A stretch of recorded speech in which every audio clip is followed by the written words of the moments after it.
Welcome to the Market Mentors podcast, Emma. Hi, Matt. Nice to see you again.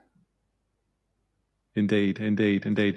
Well, so before we get stuck into this one, I'd love to know what your relationship is with B2B tech marketing.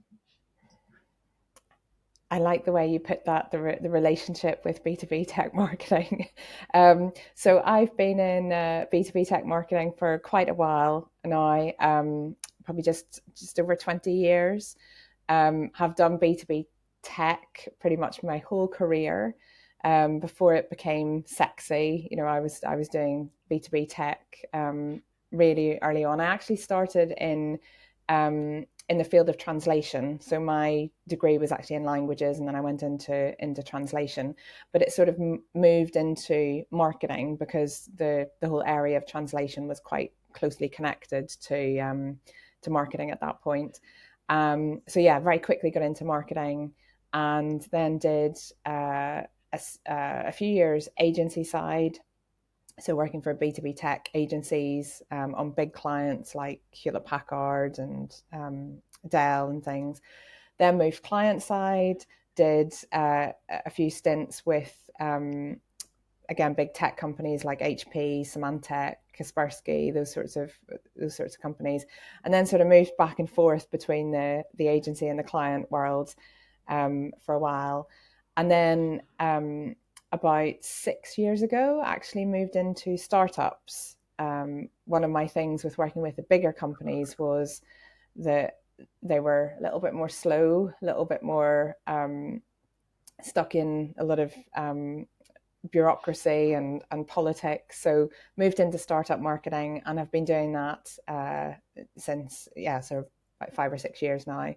And that's been a combination of freelance, this new concept of fractional working, and now working full-time permanently for a US tech, US B2B company that's focused on outsourcing and BPO. So that was a very long-winded way of saying I've been in it for a while. And it sounds like you've done pretty much all of it, haven't you? So big companies, small companies, client side, agency side, you've kind of covered all the aspects. You've got your fractional work in there as well, which is obviously fairly popular at the moment. So, and it's interesting that you've done that. I mean, we speak to a lot of startups, and, when they are generally hiring across their marketing teams or their kind of go-to-market teams, they tend to always have that mindset that they want somebody who's been on a similar journey before. We want somebody who's taken a company from Series A to Series B or Series A to Series C.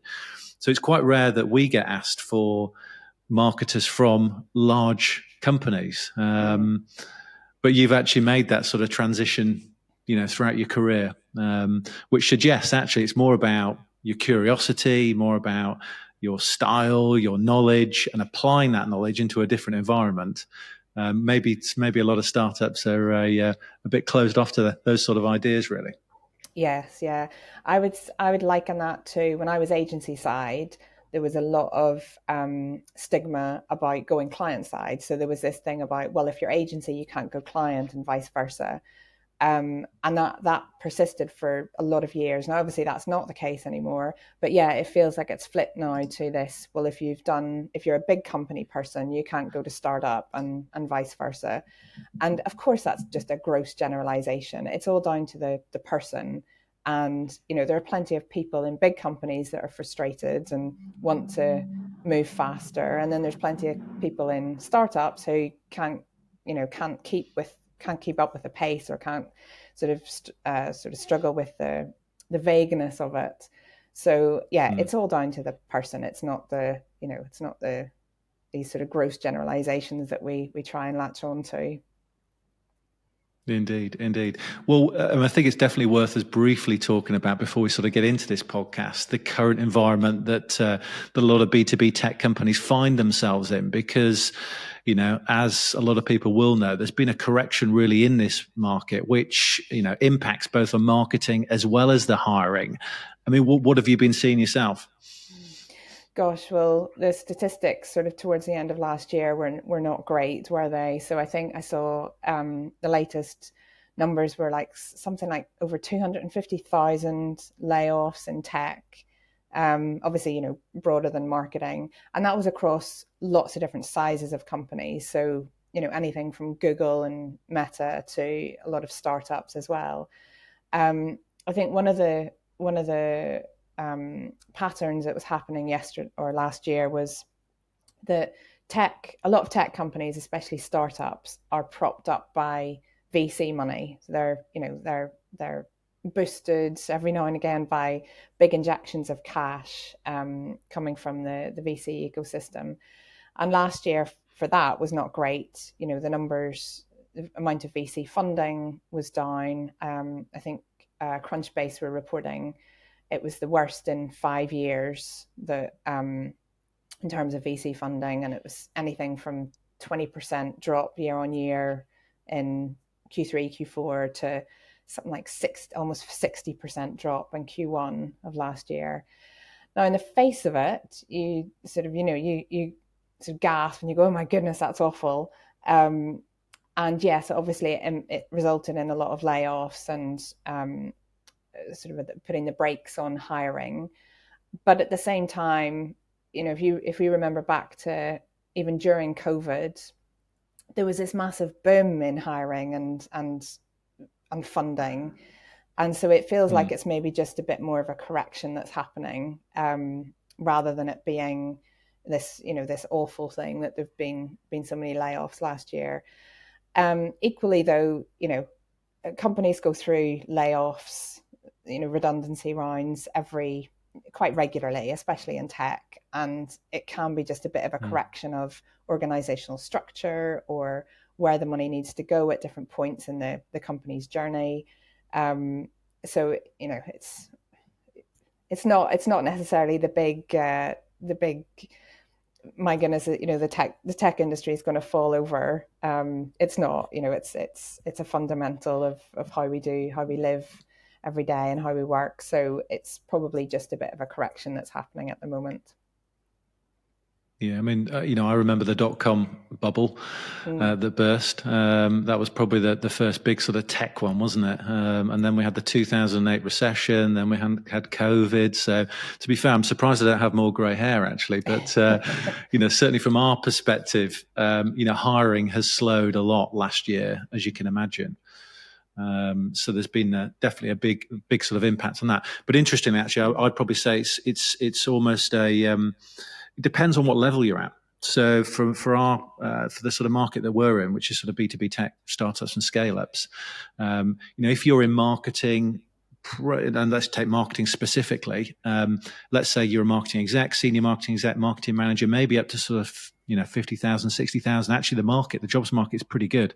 You will find a job pretty quickly, and especially those people that can think and plan and do a little bit of strategy, but actually aren't too removed from the execution type of side of things. That market's really buoyant. You probably can't find enough marketers, and I think a lot of companies think that we've got a role coming up, it's going to be quite easy to recruit at that level, and they're quite shocked by the lack of volume. Whereas at the senior end, head of marketing director, CMO, I'd say there's quite a shortage of roles. I mean, as you'd expect, there's always a pyramid. There's only one person at the top, sort of holding the whole team together. So but actually I'd say in terms of where it's impacted the most, it's probably impacted the most at that sort of senior level, unfortunately. So, I've spoken to some really very talented marketers who've been let go, no fault of their own. Perhaps they've worked for US companies, and those US companies have trimmed the EMEA side of things. So, but it's taken them 3, 4, 5, 6 months to find new gigs. So, and some still haven't. So it is a bit of a slightly different market, a jobs market, depending on what level you're at. We're here to kind of talk a little bit about marketing within sort of startups themselves. These early stage startups, we're touching on now, it's hard to raise money, but they might have raised a little bit of money. They might not. They might be growing nicely or being bootstrapped. Would you believe it? It can be done. But from a sort of hiring perspective on the marketing side, given your experience, if you're talking to sort of CEOs and founders, when do you think is the right time to sort of press the button on, right, we need to hire a marketer? What are your thoughts there? Well, I'm gonna be the awful person that says, it depends, and it does depend. It depends on the business. Is it a product led business? Is it a sales led? Is it software? Is it services? So there's lots of those sorts of things that factor into it. Um, the other thing, obviously, being yes, have you got funding? Have you not got funding? Are you pre-product or pre-product market fit? Those all those sorts of things sort of play into it. Generally, though, I think as if you're a CEO founder, maybe you've got a small team around you in terms of like if it's a product company, you've got a small engineering team, or if you're a sales led company, you've got a small sales team and customer success. Generally, the first sort of flag that you'll want to think, actually, yeah, we need some sort of marketing help, is if you need to go out to a broader audience, and you need to market to that audience. And I will put such emphasis on that word market, because there is a real confusion especially with early stage startups, between sales and marketing. So they'll think they need to market to an audience and they need to reach that audience, but actually what they need to do is sell to that audience. And if that is the case, hire salespeople, or as the founder CEO, get into that selling motion yourself. So be clear on what that means in terms of, you need to market to an audience, and that means you're looking at lead times that are inherent in marketing, especially in B2B. If you've got long sales cycles, marketing is about generating brand awareness, generating demand. Yes, okay, creating some sort of pipeline, leads, whatever, but it's not about creating sales. And that there's a distinct difference that a lot of CEOs and a lot of founders get wrong there. So if you've got your product, you've got something that you need to market to a wider audience, that's probably your first trigger, first flag to say, right, you need some sort of marketing help.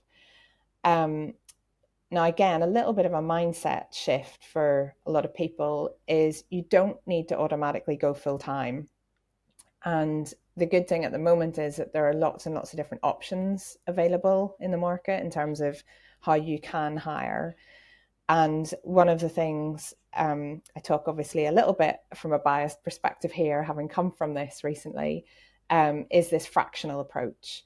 So what a fractional does is a little bit like a consultant, but it's more on a long-term basis. So if you think if a consultant comes in and maybe does a finite project, like a 2-month thing based on a very specific area of your business, and then a fractional would be more long-term. It's a little like part-time, more on a long-term basis, but still an independent person. They're not an employee of the company. They're usually a little bit more senior as well. So if you've got question marks around, who is the audience that you need to reach, or how do you reach them? What is that, the strategy, your go-to-market strategy? Then a fractional, CMO, fractional marketing director, that sort of level is a really good first person to bring in and get them involved in your business and get them helping to define that go-to-market. Yeah, it's a good suggestion. I mean, we've suggested it a couple of times to our clients, where I think one of the big mistakes, certainly from our perspective, is that when companies think of hiring their first marketer, they've perhaps done a Series A or whatever it might be, they go too senior, too early. They think they need a VP of marketing or a chief marketing officer or whatever it might be. And they're looking at profiles thinking, oh, hang on a minute, this person's got a company from Series A to Series C. They're perfect for our early stage startup. So they tend to go a little bit too senior too soon. And therefore that person doesn't really want to get their hands dirty too much. So the output is effective, but actually sort of backing up what you talked about, one of the things that has worked quite well for some of our customers is that you hire a little bit lower in terms of the level, i.e. more of an execution person, somebody that can grow into a role, a more senior role further down the line, but then you layer on top a fractional person. Yeah. So you have the fractional person that can sort of help on the strategic stuff and the positioning, the messaging, that just helping that experience, and also then help develop and nurture that more junior marketer. And then the junior marketer is still able to plan and think and all that kind of stuff, but is happy executing and feels more supported, because you'll know more than anybody else. These roles are very, very difficult roles. You can get pulled in lots of different directions, especially if you are a little bit more inexperienced. So having the more focused approach with the help of somebody who sort of layers on top can give you almost like the best of both worlds, really. Yeah, definitely. And it's interesting. So the US market are probably a little ahead of Europe and possibly even Asia in this. And they're really good at sort of putting that structure in place and saying, right, we'll get a full-time hire in, but that's, someone a bit more sort of execution based, got the right attitude, right sort of, the right basic sort of soft skills or approach to marketing, possibly even a little bit T-shaped, has a generalist approach, but with a specific focus on, paid ads or SEO or something.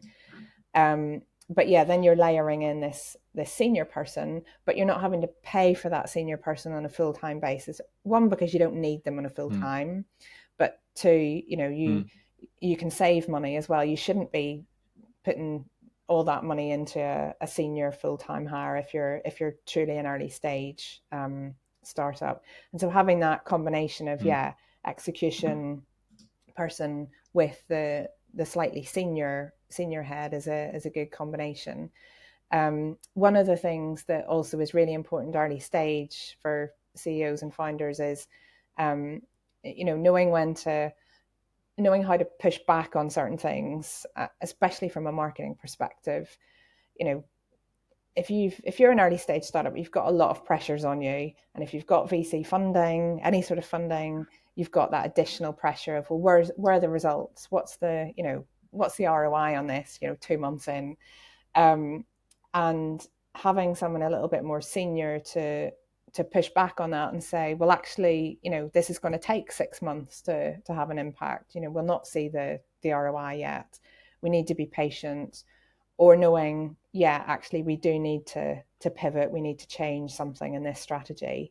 In that sort of structure of senior, fractional, and more junior full-time, the full-time person is learning how you do that, because they're seeing it happen with the more senior person, but they're not having to do it themselves. And because that's something that takes quite a bit of experience and quite a bit of time to gain experience of. That combination again sort of helps with defining what the strategy needs to be and how to interface with the founder, the CEO, and the senior team. And it's interesting you mentioned T-shaped, because my next question was going to be, well, what do you get this marketer to do? And actually, the answer is, of course, it depends on things. But do you think there's a sort of a type of profile that you think lends itself be more suited to early stage startups then from a marketing point of view? So I think in terms of like general attitude, general approach, it's things like, being adaptable, being flexible. I think having a basic sort of understanding of marketing as a whole, just being able to understand that obviously, there are different channels, there are, different ways of doing things. So that those sorts of overall things. But then when it comes to the T-shaped, this is why I was saying earlier about it's important that you have to have some sort of go-to-market proven out. And especially for B2B companies, if you've got that sales motion in place, you should have some understanding of what channels are working to reach your customers. albeit, you need to refine those channels. You might need to test sort of complementary channels from a marketing perspective. So that will define your T-shape. Is basically, right, we need a generalist that's going to be able to pick up things quickly, learn new things easily, but we know that they need to be able to focus on events, or slightly more of a digital slant in terms of paid ads, or something like that. So it's that sort of knowing which skill set to focus on, albeit, it's more about bringing the right attitude to it, especially for, working with small teams. Yeah.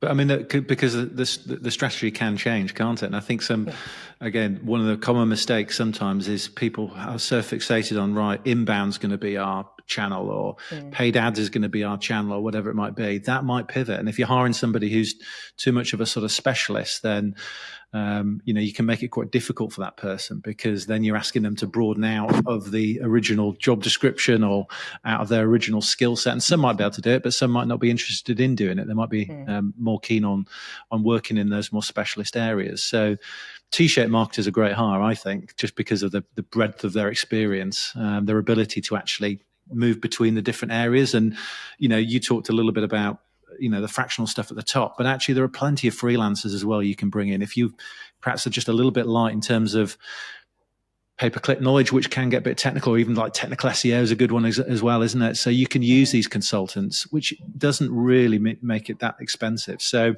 as long as you're able to sort of work through the subject matter, you can then bring on these experts to help you even just sort of set things up and get things going for you.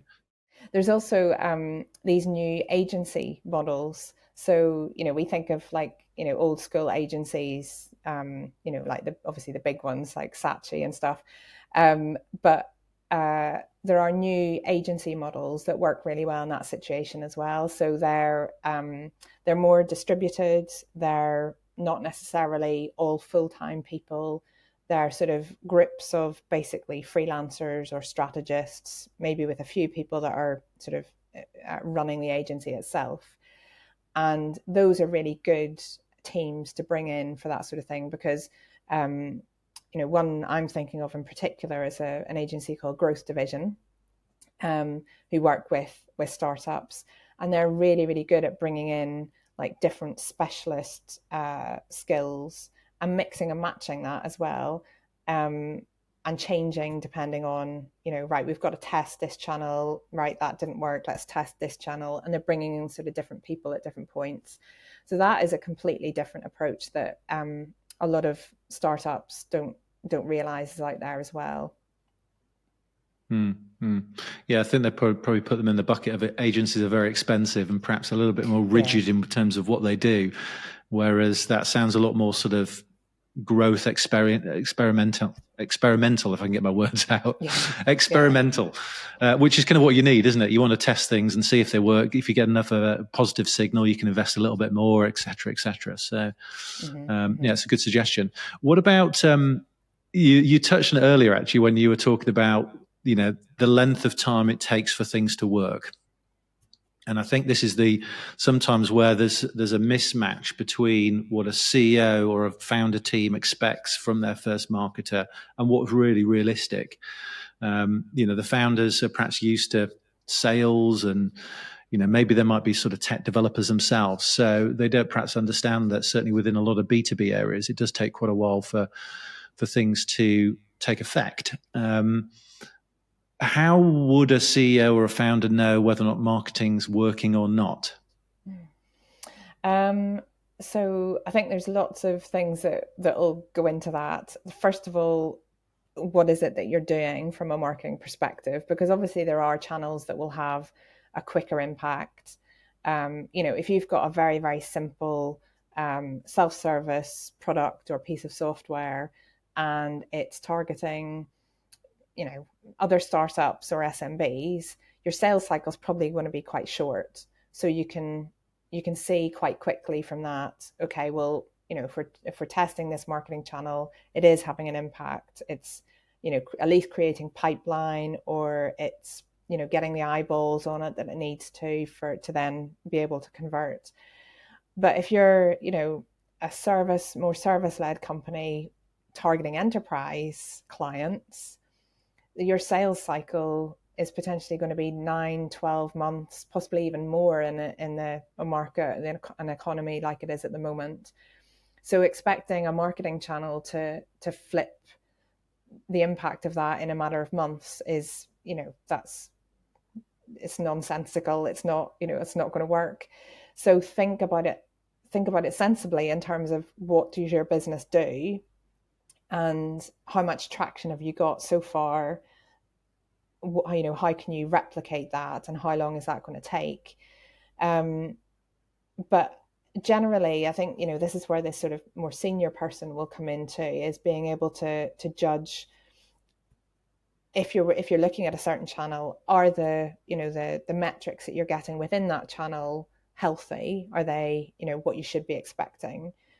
Are they pointing towards, as I say, generating some sort of pipeline, but then even taking that further back up the funnel, up the sort of marketing process to say, are we creating the brand awareness that we need to in the initial stages? And then is that going to filter through, in 6 months to a pipeline?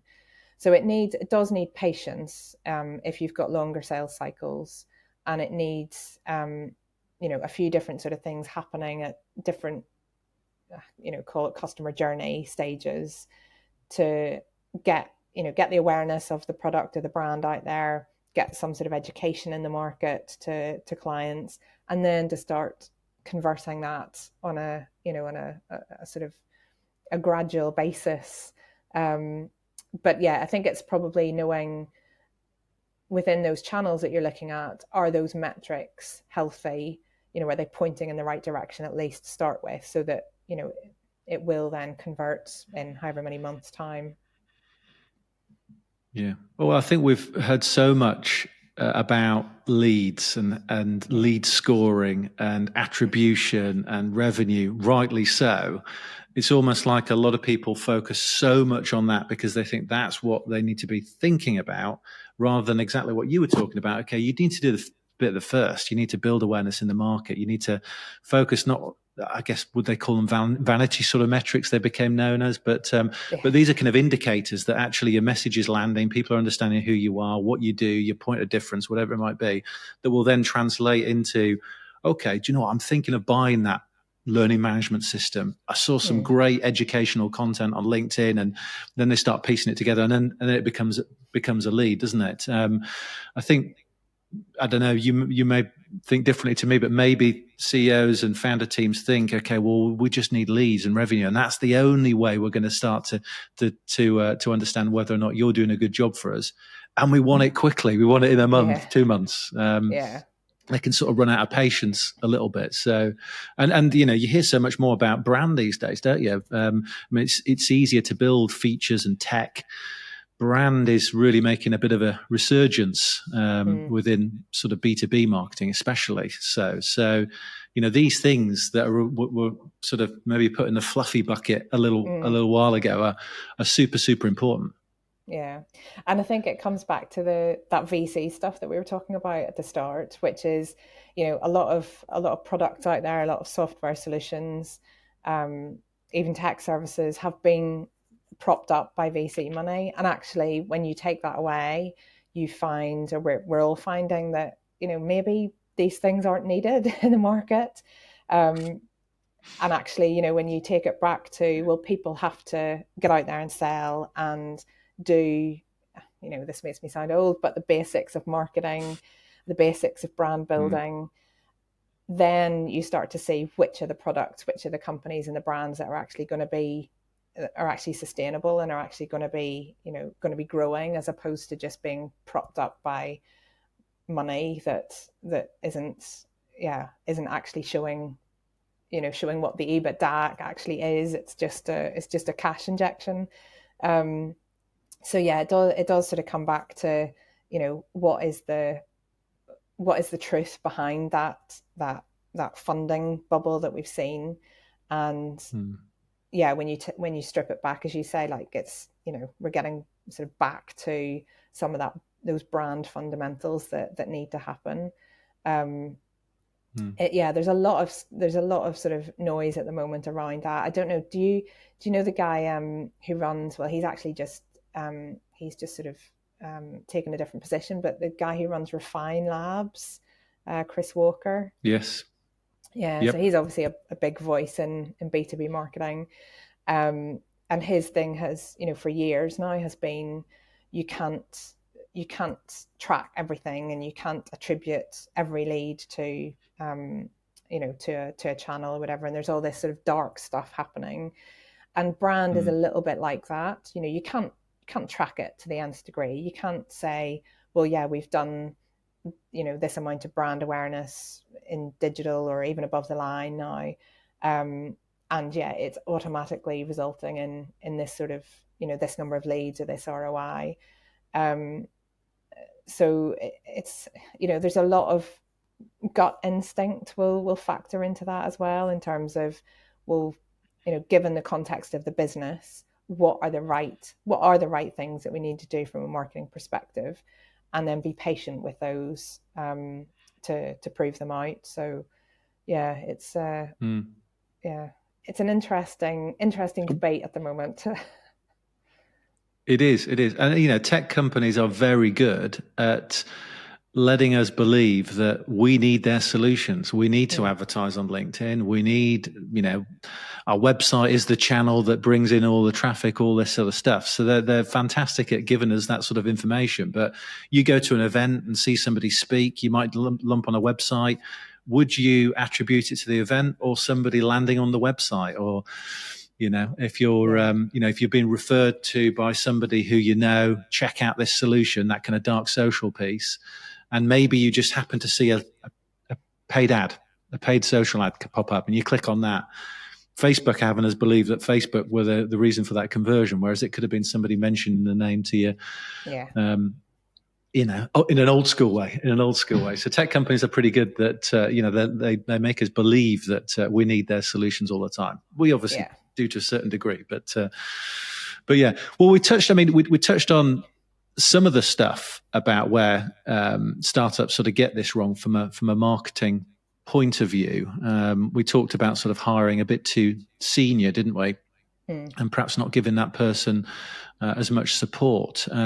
Any other ways that you've experienced where startups tend to get marketing wrong? Well, I touched on it earlier, was the whole confusion between marketing and sales. There was a tech company I worked with on a fractional basis a few years ago, and they had it in their heads that they needed to reach a wider audience. They wanted to grow the business, so they thought, right, we need to reach a wider audience, and so automatically equated that to, right, well, we need to do marketing. And it was a very sort of CEO mentality, right? Yeah, quick, that's our solution. Let's get a marketing person in. So I went in, and there were some things on the marketing side that they needed help with, in terms of just repositioning the brand a little bit and fixing the messaging so it was going to land with that audience. But their issue was sales. It was, they just needed to get out and sell more. And this is a thing that happens with even established businesses, but definitely with early stage startups, is they maybe have a little bit of traction or a few sales, and they think, right, that's enough. Let's switch to marketing. And actually, what they'd be better doing is increasing their sales team, or putting more of a structure in place in terms of how they process sales at different stages. So yeah, that's definitely one of the common things in B2B that happens with early stage startups. And then, I think we've touched on the other ones, which are, hiring too senior, also hiring too junior, and expecting that person to know how to do everything. I mean, you must have come across this with startups who'll say, right, we want that unicorn, we want that person that's going to come in at 2 or 3 years experience and be able to do everything. Yeah. I mean, my view is always, you need somebody to get you to the next step. It's a Yeah, range of stepping stones. And, yeah, trying to hire the unicorn or the person that's, worked for a company like HubSpot or, has got a company from Series A to Series C may sound brilliant on paper. But actually, what all you need is somebody to get you to that next stepping stone, and that next stepping stone, and that next stepping stone. And sometimes people just try and hire just a bit too mm, further on from what they actually really need.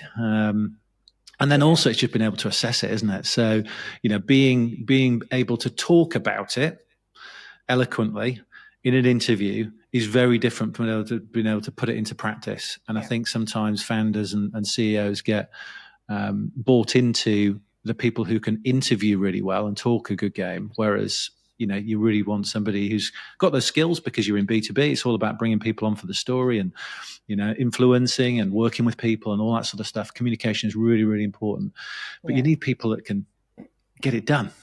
Really, the sort of hands-on technical bits and the understanding and getting underneath the hood. And I think sometimes, CEOs and founders, understandably, because they're not marketers themselves, find it quite difficult to assess for that. I mean, I've you'd be surprised, maybe not, but I mean, I've been on calls where we've had CEOs saying, "Look, I don't know how to assess. I don't really know how to assess the skills." And if you're yeah. not able to do that, it's a bit of a lottery. Yeah, yeah. I mean, I think that's one that yeah, we've yet to crack in the whole recruitment and interviewing area. I mean, I read recently that actually Antler VC put it. I don't know whether this was research based, but they put the figure at 50%. So 50% of startups are hiring the wrong marketing person, getting their first marketing hire wrong. That's quite high as with the amount of investment that you put into the training, the recruitment, the training, the onboarding of that person. Um, it, is that, do you think that's about right? 50%? Does that sound? I mean, I wouldn't be surprised by that. Yeah. I think what you touched on was a really good point. Is it a marketing problem, or is it a sales Yeah. problem? Is it a product market fit problem? So actually, I think a lot of these companies are quite volatile anyway. I think sometimes people think, let's plug in a marketer to fix our demand gen. Well, we haven't got enough leads. Let's hire a demand gen focused marketer. It's not often the sort of solution, really. So yeah, I can definitely think that's. I mean, and these jobs are pretty. They're pretty full on, as you know. Yeah. You don't have a lot of time. You don't have a lot of budget. You're trying to get time with busy founders, but really, really hard to do. You're probably not paid. The level of the salary means that you're actually not probably that senior. So it's quite difficult at times for you to push back. So I think the roles themselves are actually pretty challenging too. So Yeah. people I might think do so. them and think, do you know what? There might be easier roles out there. Let's go and work for a marketer and learn my craft. Let's work for a bigger organization and learn it in that sort of environment, and then perhaps come back to startups. So I think the roles by their very nature are quite volatile. So maybe that sort of Yeah. leads into that sort of 50%. I was going to say, maybe as the candidate, as the person sort of going in, don't put so much pressure on yourself that you've got to go in and fix all these issues, because there's so many things that go into a business. You touched on some of them there. Is it product market fit? Is it right product, wrong time, or right time, wrong product? There's so many things that play into it. So maybe as a candidate, or that first hire going in, don't think you've got to fix everything. Think, right, I'm going to go in and try this or try that, and if those things don't work, then there are other things that might need to be fixed. And the good thing is now, that there is that stigma attached to moving from one company to another. Isn't it, it's not as bad as it used to be. If you do 6 months at a startup and then have to go to another startup or another company and do 6 months there, then there's not as much of a stigma, because everybody understands that, yeah, startups are volatile and have to pivot and may go under pretty quickly. So yeah, maybe just sort of taking that pressure off yourself as as the hire going in. You don't need to fix it all, and if it doesn't work, that's fine. Just move on. No, indeed. Well, look, last question then, and it would be it'd be great to get your thoughts on this. And we kind of touched on a few bits and bobs here, haven't we, throughout the podcast? But if you were sort of hiring your first, if you're a founder of an early stage B2B tech startup, then, and you were hiring your first marketer, what sort of skills and experience would you look for, Emma? So definitely those ones that I touched on earlier in terms of adaptability, flexibility. One of the questions that I always like to ask is like, how do you learn? So, and looking for answers around things like, well, if I find that I don't know how to do something, I'll just go onto YouTube and find a video that explains how to do it.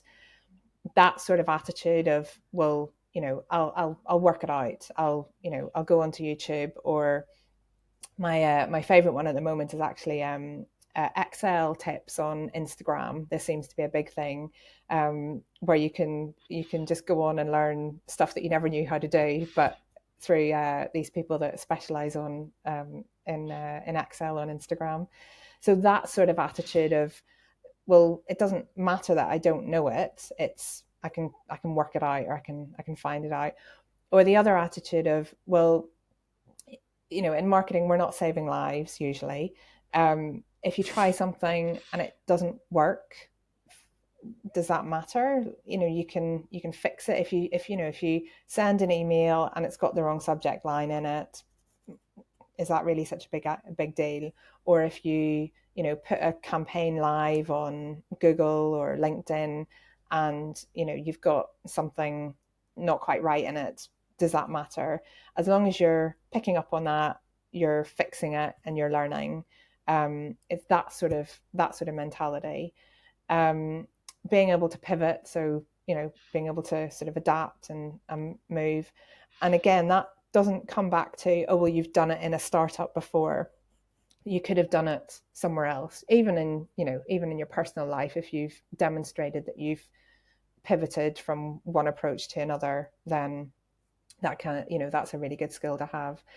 And then I think in terms of the harder skills, it is that ideally that T-shape, having a broad understanding of how all the channels fit together, why you might want to mix these two channels or those two, not necessarily going across all channels, but understanding that you've got to pick and choose based on the business context.